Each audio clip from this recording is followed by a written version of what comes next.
How to freeze an account on Instagram application. First of all, head over to your application Instagram and make sure you are logged into your account that you want to freeze. Tap on your profile at the bottom right corner.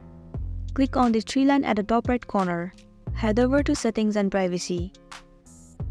Move into Account Center. Here inside Account Settings, head over to Personal Details. Move into Account Ownership and Control. Tap on Deactivation or Deletion. Click on your account. So whenever you deactivate your account will freeze until you relog into your account. During that time, your account will not appear to any of the people on Instagram. So choose Deactivate Account and tap on Continue. Right here you need to enter the password of your Instagram account. Tap on Continue. You need to state the reason why you want to freeze your account.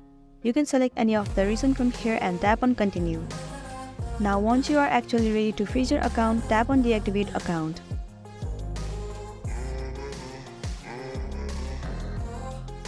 So there you go, your Instagram account has been frozen successfully. This was for today and I hope this video is going to be helpful for you. Thank you for staying with us till the end.